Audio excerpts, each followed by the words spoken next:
boom, boom, bing. Here is the Martin Fowler Scrum. We are Sam and Pat and Lara. Pat, you were in first. Why don't you tell us how things are going with you, and if anything has the audacity to block you? Oh, that would never happen.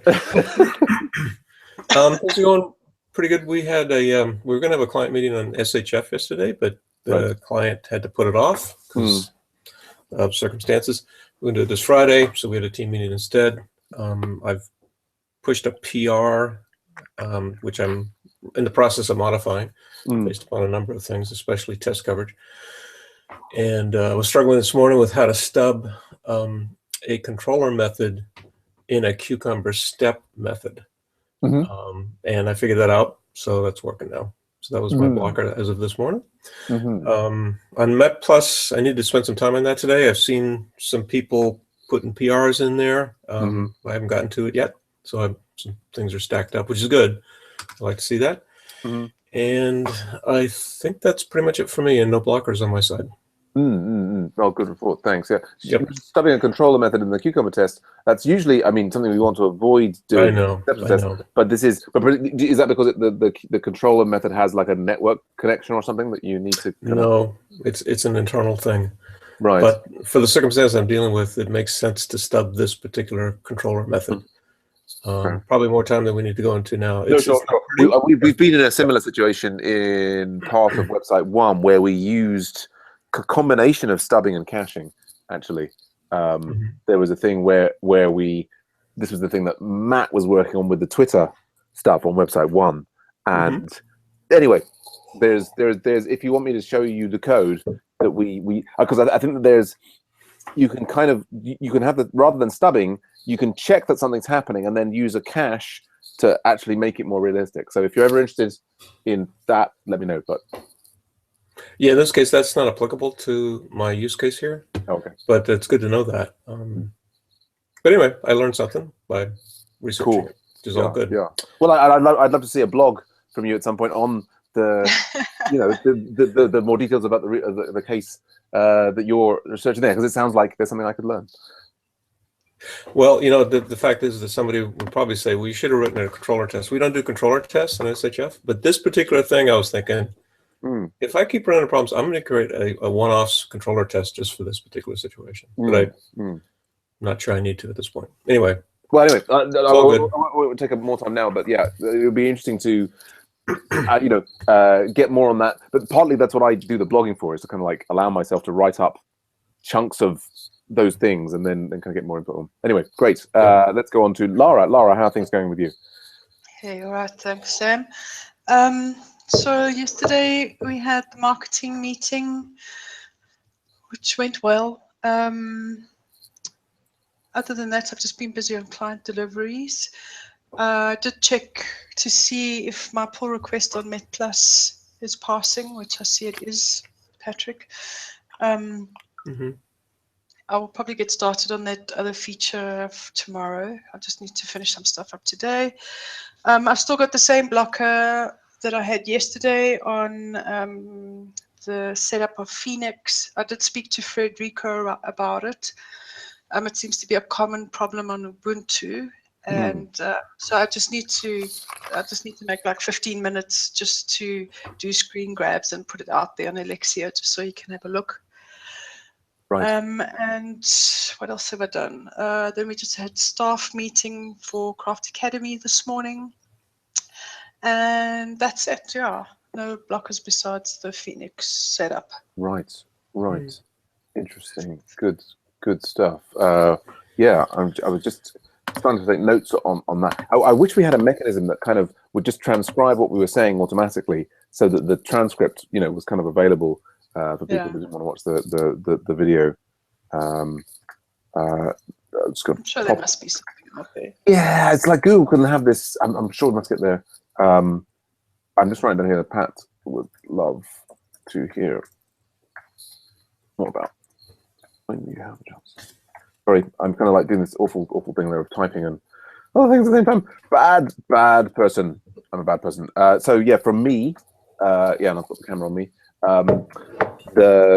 What's going on? Yes. So yeah, I mean, this morning I've been kind of consolidating through like a lot of the materials that NHS have been spraying at me, and I'm kind of starting to get on top of it. I feel like it's that, in the Star Wars where they're in the trash compactor and the walls are closing and you stay on top of it, stay on top of it, stay on top of it. Just I've been talking to all these different stakeholders over the 6 working days, and my brain.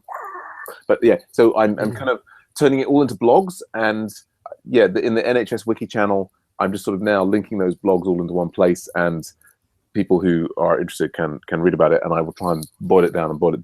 I'm coming up with a plan for doing kind of a round of usability testing on Friday morning with a couple of the HLP, that's Healthy London Partnership, that's the group who've commissioned us, to try out a few different wikis, and I'm thinking to do one hosted wiki, one open source wiki, which we would need to deploy and host ourselves before then, and also Wikipedia, as 3 kind of things to have them work through a script on, and me record them doing it and kind of use that as the round of usability testing. The design sprint model, we just don't have enough time being devoted by the HLP team to make the full design sprint work. So it's all a bit higgledy-piggledy, but there we go.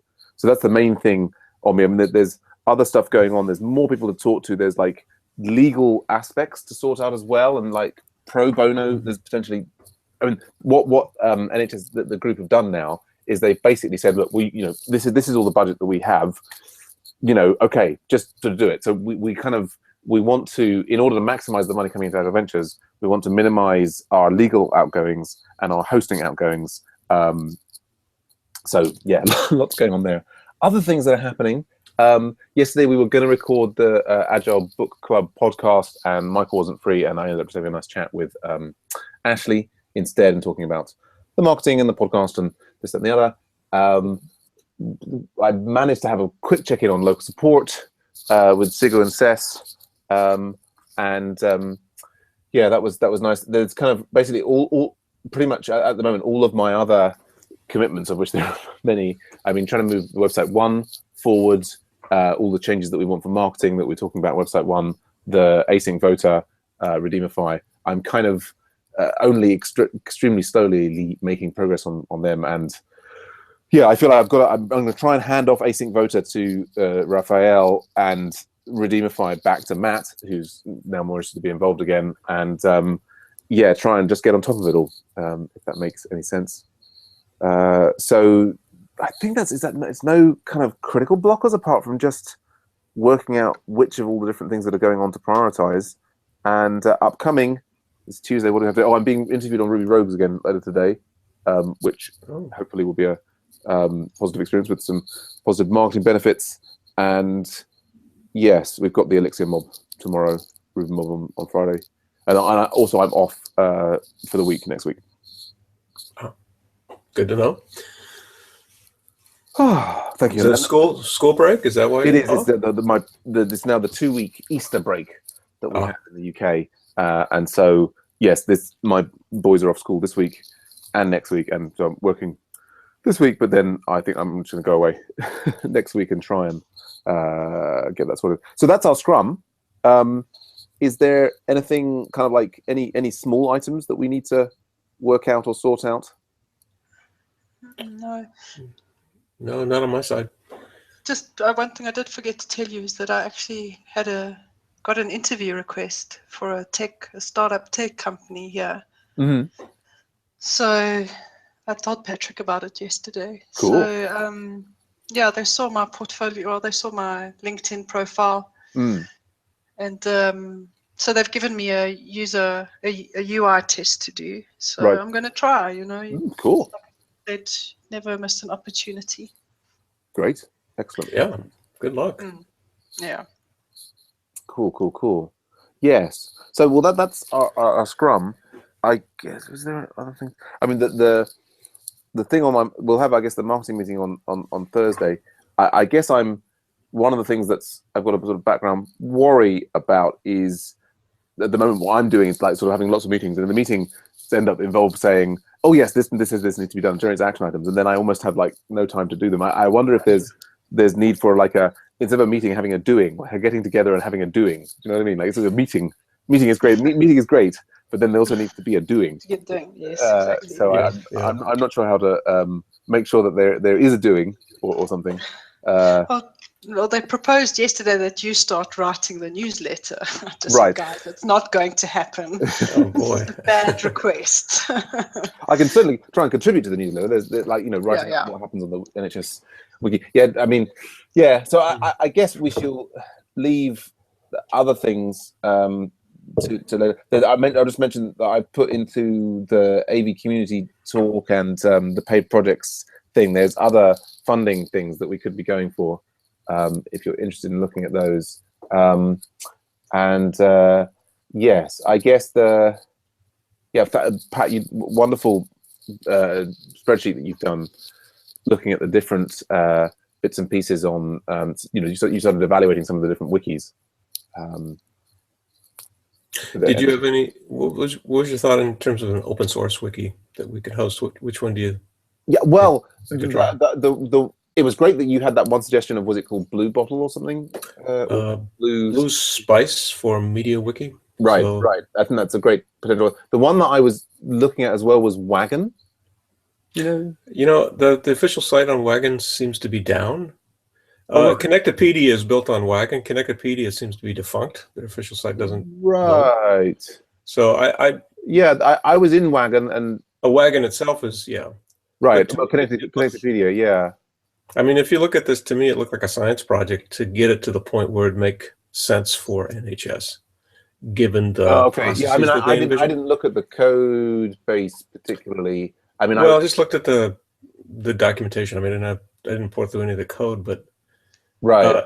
I couldn't see examples where they were doing things like they had a publish model where people would comment and. Right. I mean, and approve and all that stuff.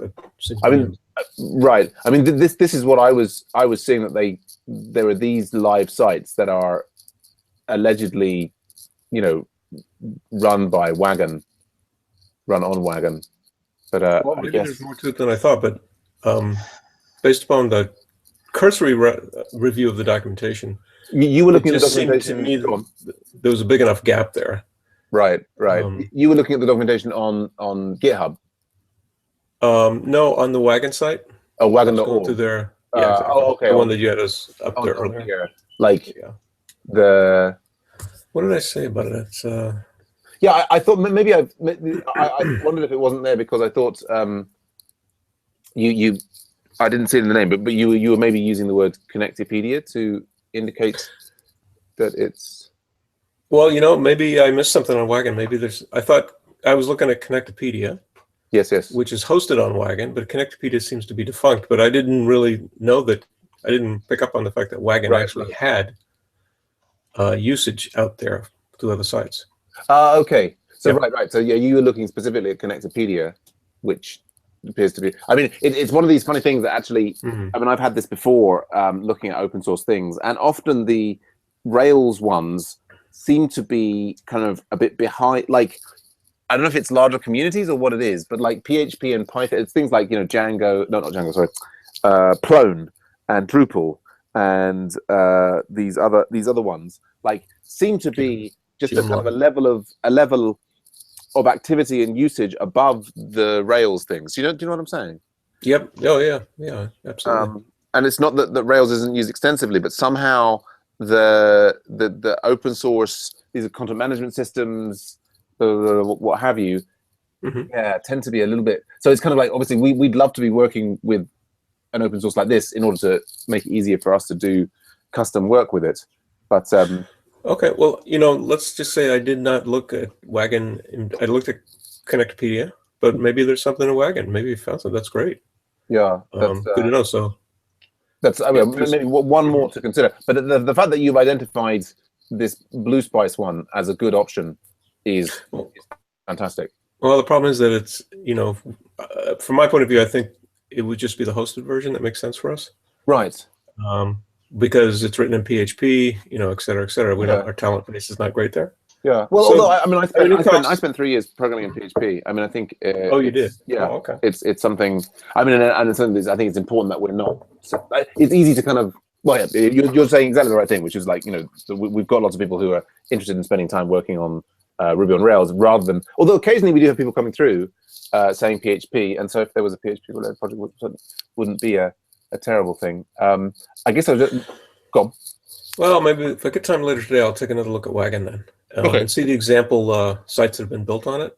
Yeah. I mean, the key thing for me would be what's the basic stuff that you get out of the box with Wagon, and what are the sites done to extend it to meet their needs? Yeah. And if the basic stuff is close to meeting the NHS stuff with some minor extensions on our part, then maybe it's a contender. But given your time frame and everything else, it's just yes. Boostby's really impressed me because they have a very detailed auth model. They have a very detailed. They have a very robust comment model. They have support through their hosting system. Right. And it's very polished. And this is oriented toward businesses. This is enterprise class stuff. Right. So I really liked it. Knowledge management, like I said, is one of the core use cases, as they tout. Right. Which is really what we're talking about, right? With NHS, it's largely about knowledge management. I think it is. And you were also saying that they're wrapping the Media Wiki thing that's behind Wikipedia, right? Exactly. They're building on top of Media Wiki, which is great. Yes. So yes. But hiding the difficulty of that and making it accessible to the mere user. Right. Yeah. Can we use? Do they have like there's a demo there? We can like use. Right. I guess this is an example blog here, and this is the sort of thing that it might look like. Yeah. Exactly. Okay. Yes. There is an English version of that. If you go to the. Where do I go to see the English? Somewhere. If you go to the first page when you got there, there should be something. There's something at the. There we go. Version. Yes. English. Yes. You have to know German enough to know that that's the English version. Right. Indeed. Oh, they've got this amazing show called SSGB that you must watch at some point, guys. It's all about. Well, sorry, I'll put it in random. I'll put a link in random at some point. Pull yourself back. Yes. No, this is extraordinarily helpful, Pat. Very much appreciated. The one thing that I've been doing as well is I've actually been into wikipedia.org and created a page on social prescribing. Oh, cool. Which is the topic that they're all about for this project. And what's fascinating about this is the process that I'm like volunteers are putting in these like little tags to guide me on how to develop the item. I mean, I think that the particularly challenging / interesting thing about the NHS project here is that they've got, they want both a public access because ultimately they want it to be, everybody getting involved. Like the range of potential stakeholders is extraordinarily diverse.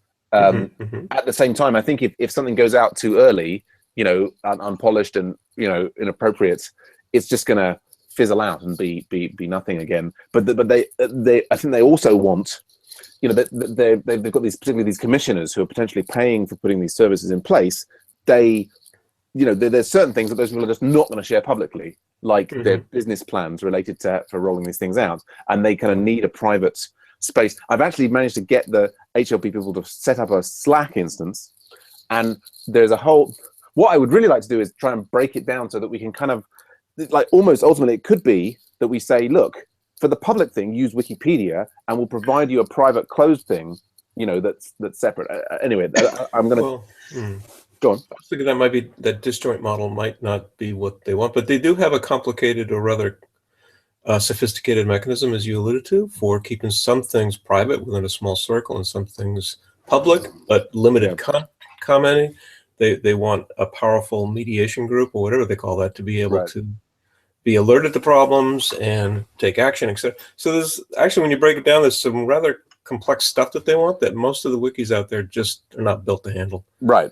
And I think that they're go on. That's not the typical use case of a wiki, which is their problem is they want people to come in and start contributing and commenting, and they're wide open for that.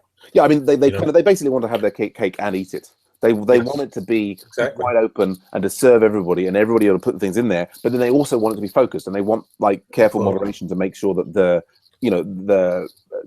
documents and everything they all make sense. I mean, the key thing they've produced so far is this very, very finely tuned document, which is like focused at these commissioners and influencing these commissioners. And they kind of want everybody to be involved in updating it, but then we all know the problem with wikis, right? Wiki gardening, it kind of the material kind of, and even if you're keeping out the just ridiculous material, trying to keep the whole thing focused at having a particular impact on somebody, you're kind of giving it over to the community. So yes, I mean, I guess for your analysis of this, you're kind of working against. You're making notes there. You're working against that list of potential or things that I put in the Slack, right? Well, if you look at the key requirements tab there on the spreadsheet. Didn't see that. I just stole some of the stuff. You had a very high level view of some of the requirements. Yes. And so that's what a hell of a lot better than I do, but that's where I drew my kind of gestalt view, if you will, of what they're trying to do, which is a lot of different things and as you said, have the cake and eat it too. Right. So given that complexity, again, most of the open source stuff just runs out of gas very quickly. Right. And so here. So indication to me just means reading the documentation or cursory review. Indication looks it might be positive that they can do this. Right. Unknown means, and then if there's any negative, it would be there. And confirm means we've actually looked at it. We did a demo. We built something with it. We confirmed yes or no. Right. That's all. It's just and so you've got that here for blue, and you've kind of for these other ones. I just ruled them out off the bat. You didn't need to do a detailed thing. There was like no, and no, kind of, and it wasn't even worth, it wasn't even worth doing a breakdown of whether they supported those things. Yeah, when the name is crossed out in the wiki evals sheet, that means I'm not going any further with it. Right. You couldn't even get off. It couldn't even get off the ground. It wasn't worth doing any more digging into it. Yes. Okay. Yeah. So then I think no, that's fantastic, and this is why I love screen share here, because I can go in and see that there's other. It's easy to not notice the tabs. But what I can do is maybe I can come in and enhance the requirements here. That'd be great. And we can sort of collaborate through there to look at things. Excellent. And I'll try to take another look at Wagon, or a first look actually, to be honest, at Wagon, see what they've got there, and look at the example sites. Yeah. Excellent. Wonderful. Really helpful. Thanks for sticking around for that little extra chat about the NHS Wiki there. Good show. I think anything else we need to look at all, or are we all good now? I'm good. That was my little thing.